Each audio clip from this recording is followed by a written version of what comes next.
मेरे प्रिय भाई और बहनों, आज मैं आप सभी को बताने वाला हूँ। याकूब 2 के 13 में वचन में लिखा है कि जो न्याय है, न्याय पर दया जो जयवंत होती है। दया जो है न्याय पर जयवंत होती है। तो ये परमेश्वर जब हम वचन को सीखते हैं तो हम देखते हैं कि बाइबल में लिखा है कि पाप की मजदूरी मृत्यु थी। समझ रहे हो? रोमियो 6:23 में लिखा है, परंतु प्रभु यीशु मसीह का वरदान अनंत जीवन है। मेरे प्रिय भाई और बहनों, मनुष्य जो गलती किया, उसका जो सजा था, जो न्याय होना था, वो मृत्यु होना था अनंत काल का। लेकिन परमेश्वर ने प्रेम किया। यूहन्ना 3:16 में लिखा है कि परमेश्वर ने जगत से ऐसे प्रेम किया और अपना इकलौता पुत्र दे दिया ताकि जो कोई विश्वास करे वो नाश ना हो परंतु अनंत जीवन पाए। तो यहाँ पर हम देख सकते हैं कि परमेश्वर ने न्याय के जगह दया दिखाया, क्योंकि बाइबल में लिखा है कि परमेश्वर अति करुणामय, विलंब से कोप करने वाला और दुख दे के पछताने हारा है। और जब हम योना की किताब पढ़ते हैं तो उसने बताया कि परमेश्वर जो है अति करुणामय, विलंब से कोप करने वाला और दुख दे के पछताने हारा परमेश्वर है। तो मेरे प्रिय भाई बहनों, वो दया, जो न्याय क्या था कि मनुष्य को पाप की मजदूरी जो मृत्यु थी अनंत काल की, और पापों की क्षमा नहीं था, लेकिन परमेश्वर ने दया किया और अपने पुत्र को भेजा। जब हम रोमियो की पत्री 5 अध्याय पढ़ते हैं तो वहाँ जब हम अध्यायों को पढ़ते हैं तो वहाँ पे लिखा है कि जो काम मनुष्य दुर्बल होकर न कर पाया वो काम परमेश्वर ने किया, अर्थात अपने ही पुत्र को इस संसार में भेजा और उसके शरीर पे सारे मनुष्य जाति की वो पापों को उसी के देह पर ला दिया ताकि हम उसके कोड़े खाने से, बाइबल में लिखा पहला पतरस 2:24 में, कि वो मेरे पापों श्रापों को अपने देह पर लेके क्रूस पे चढ़ गया ताकि हम पापों के लिए मरकर धार्मिकता के लिए जीवन चलाए और उसी के कोड़े खाने से चंगे हुए। मेरे प्रिय भाई और बहनों, हमारा जो पाप की मजदूरी थी वो मृत्यु थी, लेकिन परमेश्वर ने क्या काम किया कि हम पर वो न्याय नहीं प्रकट किया परंतु दया प्रकट किया। इसलिए बाइबल में लिखा है, जब यूहन्ना 3 सुसमाचार 3:17 पढ़ोगे तो वहाँ पे लिखा है कि परमेश्वर ने इस पुत्र को इस संसार में इसलिए नहीं भेजा ताकि संसार दंड पाए, परंतु इसलिए ताकि संसार उसके कारण उद्धार पाए। मेरे प्रिय भाई और बहनों, मैं आप सभी को बताना चाहता हूँ, बाइबल कहती है रोमियो 3:23 में कि सब ने पाप किया और सब परमेश्वर की महिमा से रहित है और सबको एक उद्धार की कर्ता की जरूरत है।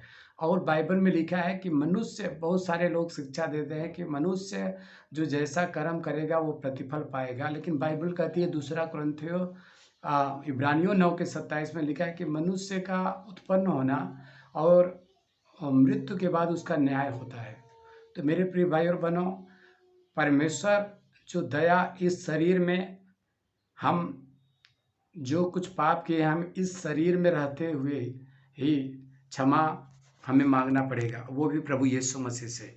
मेरे प्रिय भाई और बहनों, मैं आप सभी को बताना चाहता हूँ कि हमें इस ससी मतलब जब मनुष्य पाप कब करता है, वैसे तो बाइबल कहती है भजन संहिता 51:5 में कि दाऊद कहता है कि मैं, वहाँ पे लिखा गया है कि मैं पाप के साथ अपने माँ के गर्भ में पड़ा और अधर्म के साथ उत्पन्न हुआ। तो बाइबल कहती है कि जब पहला आदम ने जो गलत किया और उसके कारण हर एक मनुष्य के अंदर पाप आया।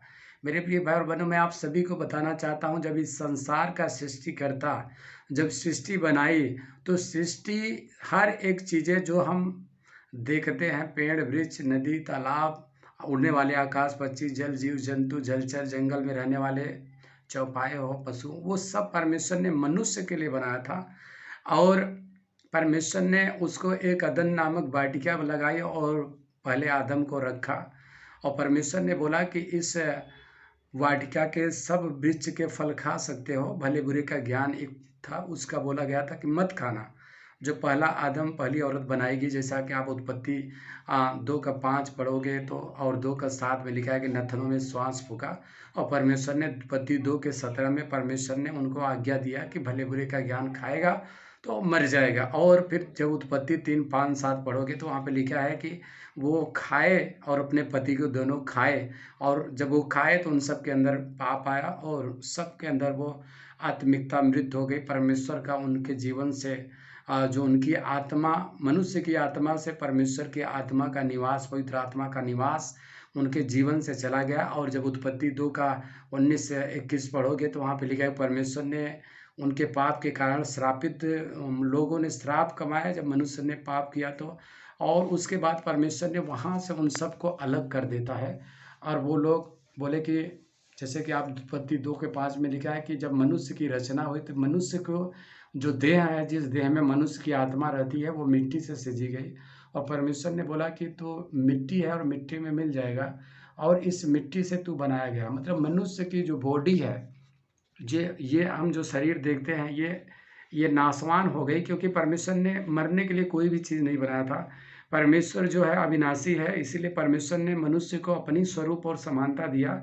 इसका मतलब जो हम आत्मिक प्राणी हैं और हम अविनाशी हैं, हम अनंत काल के लिए हैं, हमारा न्याय होगा।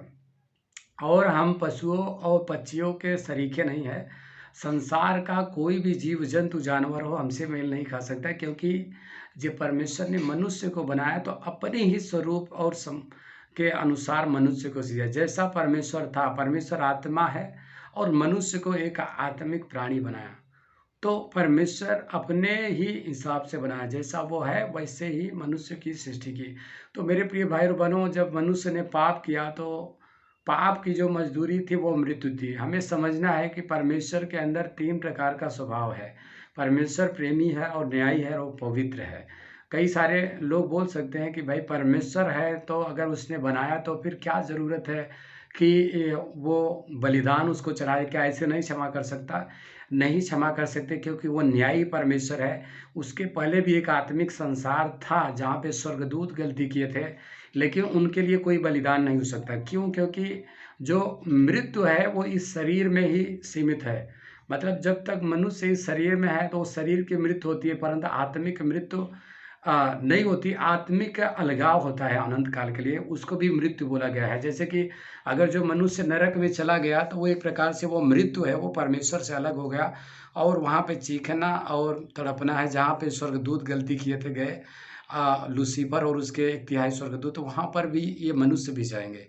तो मेरे प्रिय भाई और बहनों, परमेश्वर का वचन कहता है कि जितने लोग उस पर विश्वास करें, प्रभु ने बोला जो कोई मेरा वचन सुनकर मेरे भेजने वाले पर विश्वास करता है, अनंत जीवन उसका है। यूहन्ना सुसमाचार 5:24 में। मेरे प्रिय भाई और बहनों, मैं आज इस वचन के माध्यम से परमेश्वर के हम सहकर्मी, हम राजदूत हैं, हम परमेश्वर की रचना और हम परमेश्वर हमारे द्वारा बातें करता है।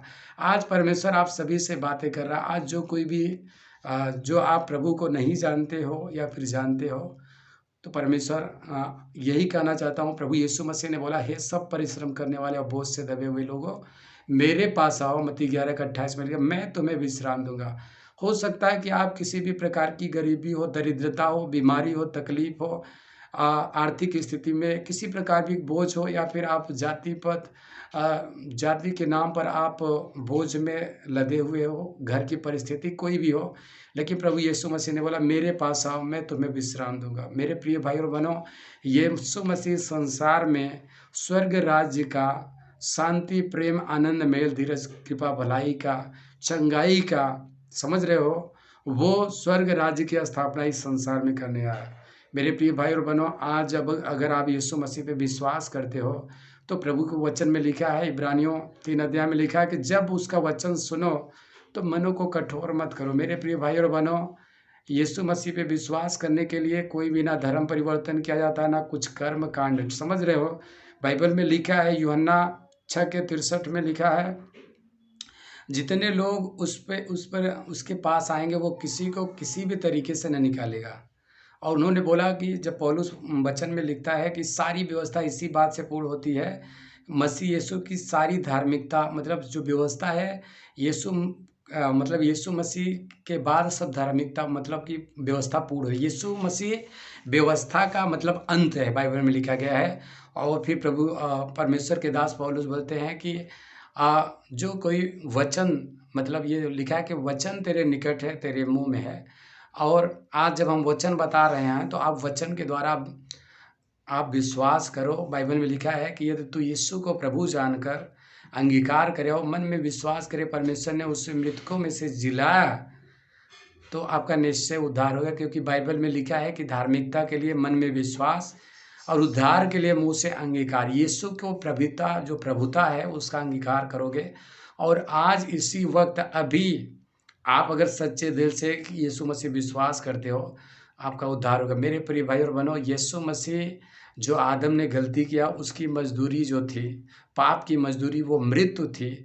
पाप का जो कर्जा था वो मृत्यु था। वो कर्जा किसी न किसी को सहना था। आज भी अगर किसी के ऊपर कर्जा है और उस कर्जे से वो निकल नहीं सकता, अगर वो कर्जा उसका नहीं दोगे तो वो हमेशा जेल में रहेगा या बंधन में रहेगा। तो किसी को देना पड़ेगा जो धनवान हो। मेरे प्रिय भाई और बहनों, यीशु मसीह धनवान था। बाइबल में लिखा है कि वो परमेश्वर होने पर भी अपने आप को परमेश्वर के तुल्य न समझा, अपने आप को इतना दीन किया कि मनुष्य का रूप धारण किया, यहाँ तक आज्ञाकारी रहा। हाँ, क्रूस की भी मृत्यु सह लिया। क्यों? ताकि मनुष्य जो है उद्धार पाए। कुलुस्सी 2:15 में भी लिखा है। तो मेरे प्रिय भाई और बहनों, मैं आप सभी को बताना चाहता हूँ कि यीशु मसीह पे विश्वास करो। यीशु मसीह जाति धर्म बदलने नहीं आया। यीशु मसीह इस संसार में आया ताकि मनुष्य जीवन पाए और बहुतायत की जीवन पाए। तो आज हमारे साथ अंगीकार कर सकते हो कि हे प्रभु यीशु मसीह, आज मैं जान गया कि तू सच में सच्चा परमेश्वर है। तू मेरे पापों गुनाहों के लिए आया, मारा गया, गाड़ा गया, और मैं विश्वास करता हूँ कि तू मृतकों में से जी उठा, और तू वो जो कुछ भी किया वो मेरे लिए किया। और आप जब ऐसा आप बोलो कि, और उसके बाद आप अंगीकार करके और धन्यवाद दो, आंखों को बंद करो, आपका उद्धार हो गया। आज से आपको मतलब कोई कर्मकांड करने की जरूरत नहीं। यीशु पर विश्वास करो, बस हो गया। अब आप बाइबल पढ़ सकते हो। बाइबल लो, ऐप आता है हिंदी बाइबल, आप पढ़ सकते हो और वचनों पर मनन करो मेरे प्रिय भाई और बहनों। बस और कुछ नहीं करना है आपको। ऐसा नहीं है कि आपका धर्म परिवर्तन हो गया। बाइबल में लिखा है कि कर्मों के द्वारा मनुष्य उद्धार नहीं पा सकता। कई सारे लोग बोलते हैं कि कर्म। अब मैं आप सभी को बताना चाहता हूँ कि जैसे कि एक बच्चा जब पैदा होता है माँ के द्वारा, और अगर वो माँ बाप की सेवा करे तो वो घमंड नहीं कर सकता ना कि मैं अपने माँ, क्योंकि वो तो स्वाभाविक है कि तुम्हें अपने माँ बाप का सम्मान करना है। तो वैसे ही जब मनुष्य परमेश्वर के स्वरूप और समानता में बनाया गया तो वो घमंड नहीं कर सकता कि मैं अच्छे कर्मों के कारण उद्धार हूँ। तुम अच्छे कर्म करने के लिए बनाए गए हो। और रही बात जो अच्छे कर्म, कई सारे लोग बोलते हैं कि मैं बहुत सारे लोगों को खाना खिला सकता हूँ, चारों धाम जा सकते हैं, और बहुत सारे भेड़ बकरे बलिदान कई सारे लोग, कई धर्म के लोग करते हैं। लेकिन बहुत सारे लोगों के पास कुछ भी नहीं है, खाने के लिए भोजन है। कुछ लोग नंगे हैं, अपंग हैं। समझ रहे हो मेरे प्रिय भाई और बहनों? इसीलिए परमेश्वर ने जो उद्धार, जो मोक्ष है, सल्वेशन है, वो कर्मों के द्वारा नहीं, विश्वास अनुग्रह। इफिसियों 2:8 में लिखा है कि तुम्हारा उद्धार विश्वास अनुग्रह के कारण हुआ है। तो मेरे प्रिय भाइयों ने, आप जब विश्वास करते हो कि यीशु मेरे पापों के लिए मारा गया, गाड़ा गया, मृतकों में से जी उठा, वही एकमात्र सच्चा परमेश्वर है। यीशु मसीह ने बोला, मैं मार्ग, सत्य और जीवन हूँ। प्रभु ने बोला, जो कोई मेरे पीछे चलेगा वो अंधकार में नहीं रहेगा, जीवन की ज्योति देखेगा। तो आप जीवन ज्योति में आप प्रवेश कर चुके हो। तो परमेश्वर आप सभी का आशीर्वाद दे। आमीन।